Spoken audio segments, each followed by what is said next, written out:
Hey, friends, I want to talk to you about the Bible, something specific about the Bible for just a second. But before that, I want to talk about a couple of items that sit on my bookshelf at my house all the time.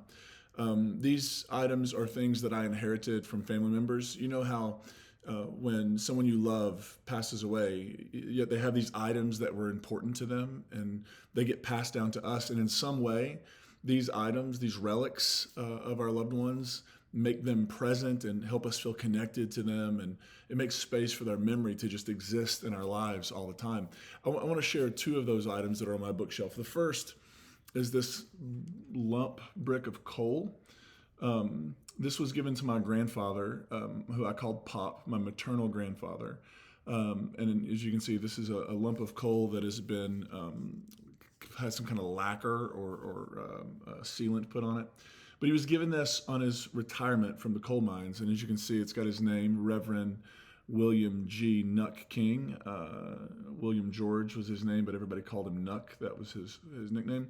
And on the top, it says Eastern Coal Corp, Stone, Kentucky, which is the name of the coal company. And it's the place where the mine was located. But this sits on my bookshelf all the time because it used to sit on, it used to be displayed at my grandparents' house. And so having this just means a lot to me, and it makes me feel connected to my grandpa in some really beautiful ways. Here's another. This is be careful with it. This is a pocket watch that you can see. This belonged to my paternal grandfather, who worked on the railroad. He got this in the 1950s when he was a fireman, because he started back when trains were still steam engines. And so he was a fireman. He was one of the people loading the coal or loading the wood or whatever into the firebox of the train to keep it going and keep it moving.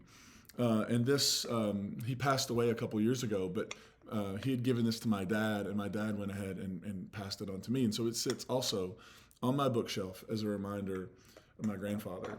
Now, these are treasures and always will be for me.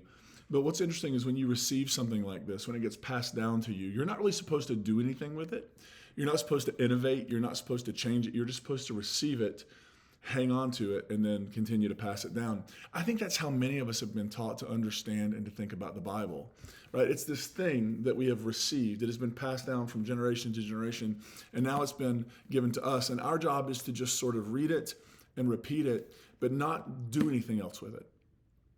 And one of the things I've learned by reading the Bible, because I do read the Bible, I love the Bible, one of the things I've learned is that that's not what the Bible expects of us. The Bible is not a relic that is just being passed down from one generation to the other. Friends, the Bible is a responsibility. And here's what I mean. The Bible is not univocal. It doesn't speak with one voice. It has multiple authors over about 1,000-year period. It speaks in multiple voices. An example, in Isaiah, the prophet says, beat your swords into plowshares. Like, envisions this day that is coming in the future when humans will give up our violent ways, and we'll take our swords, our weapons of destruction, and beat them into farming implements that help cultivate food to feed the world. But then in the book of Joel, it says the opposite. The book of Joel says, beat your plowshares into swords because it's time for war.